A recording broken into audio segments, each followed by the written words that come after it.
สบายดีท่านผู้ชมมื้อนี้สิพาท่านผู้ชมมาเบิ่งอนุสาวรีย์องค์แก้วเนาะที่ว่าเพิ่นมีประวัติศาสตร์ทางด้านในการกอบกู้ประเทศลาวแล้วก็ต่อต้านสมัยฝรั่งท่านผู้ชมเนาะตอนนี้ก็คือข้าพเจ้าอยู่ที่แขวงเซกองท่านผู้ชมเนาะแต่ว่าเฮาสิพาท่านผู้ชมไปเบิ่งเจ้าอันนั้นนะองค์แก้วท่านผู้ชมเนาะจากนั้นเฮาสิพาท่านผู้ชมลงไปเบิ่งอยู่ด้านลุ่มอนุสาวรีย์อีกอยู่ด้านลุ่มเพราะว่าสถานที่ตอนนั้นมันเป็นสถานที่งามของธรรมชมแต่ว่าข้าพเจ้าบ่ได้ถ่ายรีวิวเส้นทางให้ท่านผู้ชมได้เห็นเนาะเพราะว่าเนื่องจากว่าข้าพเจ้าก็ไปกับเอื้อยก็ถ่ายรูปบ่ค่อยเป็นธรรมชมเนาะแต่ก็สิพาธรรมชมไปเบิ่งอยู่ด้านเทิงธรรมชมเนาะตอนนี้เฮากำลังจะขึ้นไปเบิ่งอยู่ที่ด้านเทิงธรรมชมที่ว่าองค์แก้วกรมดำมันคล้ายๆคือว่าอันนี้จะเป็นองค์แก้วแล้วก็กรมดำเนาะอันสองคนนี้จะเป็นสื่อคล้ายๆกันแต่ว่าคนละคนเราทำผสมอันนี้จะเป็นเทศบาลแขวงทำผสมเนาะชิพาทำผสมขึ้นไปเบิงอยู่ที่ด้านเทิงเป็นยังไงท่านอยากพาทำผสมขึ้นไปเบิงเนาะนี่ก็คือองค์แก้วเนาะพื้นสีมือเป็นด้านนั้นเนาะทำผสมเนาะอันนี้จะเป็นสัญลักษณ์ประวัติศาสตร์เนาะคนจะเขียนนี่เห็นว่าทำผสมทานองค์แก้วเกิดเมื่อวันที่17 มิถุนายน ปีคศ 1853 บ้านเมืองกระลุ่มแข้งเสกองทำผสมเนาะจะมีในแต่ละประวัติเพิ่นแต่ละอย่างทำผสมนี่จะมีผิวพรรณดำหรือว่าจะอันนี้จะบอกเกี่ยวกับอันหูพางลักษณะของฐานองค์แก้วเนาะทำผสมเนาะอันนี้จะเป็น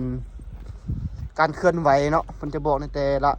บอลแต่ว่าข้าพเจ้าจะมาอ่านทำผสมเนาะเพราะว่ามันหลายเนาะ อันนี้จะเป็นระยะเวลาของเพิ่นเนาะที่ว่าเคลื่อนไหวเวียกงานการเมืองทำผสมเนาะนี่อยู่แถวนี้ก็มีให้ทำผสมอันเองเนาะข้าพเจ้าจะถ่ายให้เบิ่งเห็นเฮาสิพาทำผสมขึ้นเบิ่งอยู่ด้านเบื้องนั้นเนาะทางหน้าทำผสมจะเป็นด้านทางหน้าเนาะทำผสมเนาะจะพาทำผสมเบิ่ง ด้านทางนี้โอ้อยู่งามทำผสมมีภูแต่ว่าช่วงนี้ภูจะบ่มีใบไม้เนาะเนื่องจากว่าเป็นเดือนฤดูใบไม้ร่นเนาะทำผสมเดือน3เนาะที่ว่าเป็นเดือนร้อนใกล้จะเข้าปีใหม่ลาวแล้ว อันนี้จะเป็นด้านหน้าของฐานองค์แก้วเนาะทำผสมเนาะโอ้งามดีเนาะอนุสาวรีย์ฐานองค์แก้ววีรบุรุษของชาตินี่ทำผสมเนาะเพิ่นจะบอกอยู่บนนี้เบิดข้าพเจ้าผู้นึงที่ว่าได้เรียนประวัติศาสตร์แล้วก็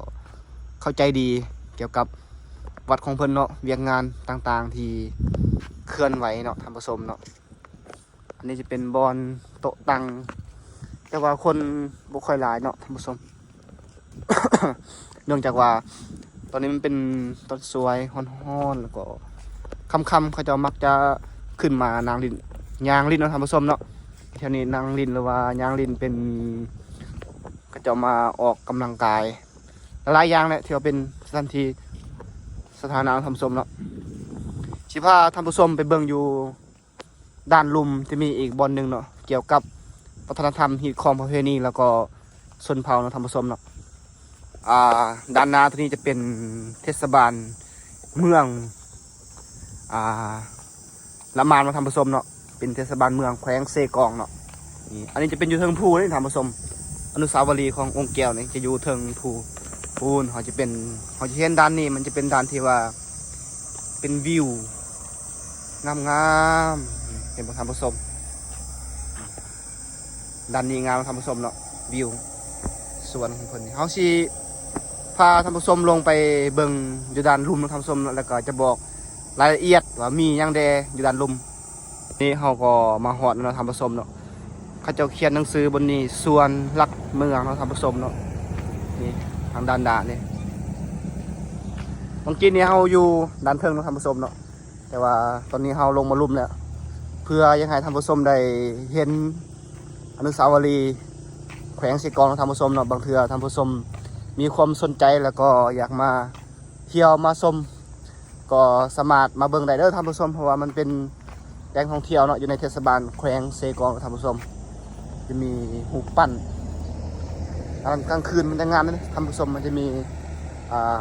ดอกไฟหุงหลายอย่างเนาะเราจะเบิ่งแต่ละหูปั้นนี่มีความหมายเท่าไหร่ท่านผู้ชมเนาะหูปั้นตัวนี้จะมีความหมายชนเผ่าเนาะท่านผู้ชมเนาะอันนี้จะเป็นชนเผ่า ตะเรียงเนาะท่านผู้ชมเนาะเด้ชนเผ่าตะเรียงจะเป็นหูพางลักษณะแบบนี้เนาะท่านผู้ชมตัวนี้ก็จะเป็นชนเผ่าลาวีเนาะท่านผู้ชมเนาะจะเป็นแบบนี้หูคือสหายสาวสวนนี่เนาะท่านผู้ชมอันนี้ก็จะเป็นชนเผ่าสวยเนาะชนเผ่าสวยเนาะโอ้เป็นชนเผ่าเก่าแก่ท่านผู้ชมนี่ชนเผ่าสวยมาเบิ่งอยู่ด้านนี้จะเป็นโอ้ชนเผ่าลาเวนเนาะชนเผ่าลาเวนนี่ส่วนหลายจะเก็บกาแฟเป็นหลักเนาะชนเผ่าลาเวนนี่จะอยู่แถวปากซองพุ่นแหละท่านผู้ชมอันนี้จะเป็นชนเผ่าลาเวนแล้วก็อันนี้เป็นชนเผ่าลาวเนาะลาวลุมเฮานี่แหละเป็นชนเผ่าลาวเนาะมาเบิ่งด้านนี้จะมีอันนี้จะเป็นชนเผ่ากะตูเนาะท่านผู้ชมเนาะชนเผ่ากะตูนี่โอ้ชนเผ่ากะตูนี่หูพางลักษณะนี่งามเลยเนาะท่านผู้ชมอันนี้ก็เป็นชนเผ่าเกรียงเนาะหรือว่าเป็นชนเผ่าเงาะอันนี้นะแงะเนาะชนเผ่าแงะเนาะนี่จะเป็นแบบนี้เนาะหูพางลักษณะตัวนี้ก็จะเป็นชนเผ่าตะโอยชนเผ่าตะโอยนี่จะอยู่แขวงสารวันเนาะท่านผู้ชมแต่ว่าเพิ่นจะมาปั่นอยู่บนอยู่บนแขวงเสกองเนื่องจากว่าอาจจะมีสายสัมพันธ์หรือว่าเป็นเขตแดนบ่น่าจะประมาณนี้เนาะท่านผู้ชมเนาะเกี่ยวกับประวัติศาสตร์ตัวนี้จะเป็นชนเผ่าอารักเนาะท่านผู้ชมโอ้มีมีดนี่ชนเผ่าอารักตัวนี้เนาะก็สิเป็นนักรบท่านผู้ชมเนาะโอ้โหตัวนี้ก็จะเป็นชนเผ่าแยะเนาะชนเผ่าแยะแต่บนแน่ใจว่าชนเผ่าแยะนี่คือว่าบ่ค่อยได้ยินบนแน่ใจว่ามีในภูมิศาสตร์ลาวหรือบ่หรือว่าจังได๋ท่านผู้ชมเนาะแต่ก็คิดว่าน่าจะมีแล้วจึงสามารถปั้นออกมาได้เนาะมันเป็นชนเผ่าพื้นเมืองเนาะท่านผู้ชมเนาะสิพาท่านผู้ชมเบิ่งเบื้องนั้นเนาะด้านเบื้องนั้นอีกว่ามีหยังได้ให้ท่านผู้ชมได้เห็นรับชมเนาะ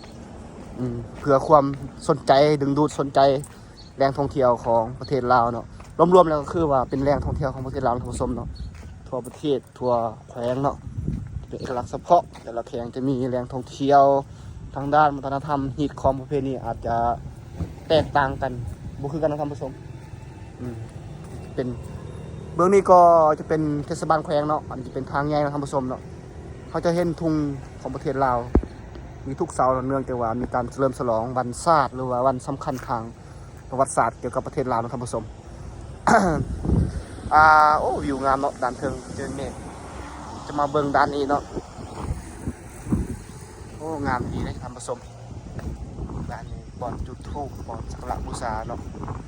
เป็นรูปปั้นตัวสัตว์ท่านผู้ชมเนาะหลายๆอย่างที่เทิงเราจะเห็นหลายๆอย่างรูปปั้นสัตว์ด้านนี้โอ้ด้านนี้งามเนาะท่านผู้ชมเนาะวิวสุดยอดเลยวิวโอ้แต่ว่าอยู่ด้านเทิงอาจจะบ่ได้ขึ้นเนาะเพิ่นว่าห้ามขึ้นเนื่องจากว่าเป็นบ่อนสักการะบูชาท่านผู้ชมแต่เบิ่งด้านนี้โอ้ด้านนี้งามดีเนาะเป็นเพียงเลยงาม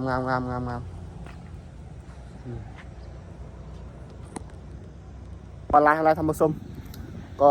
ข้าพเจ้าก็บ่มีหยังหลายเนาะให้ท่านผู้ชมได้เห็นอันนี้ก็คือสภาพรวมของแขวงเสกองเนาะอนุสาวรีย์แล้วก็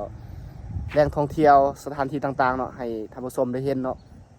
ที่แท้จริงก็มีหลายนะท่านผู้ชมเนาะทางธรรมศาสตร์ก็คือว่านำตกตาดมีหลายเนาะแต่ว่าข้าพเจ้าจะถ่ายให้ท่านผู้ชมได้เห็นเนาะอย่าลืมติดตามแล้วก็กด Subscribe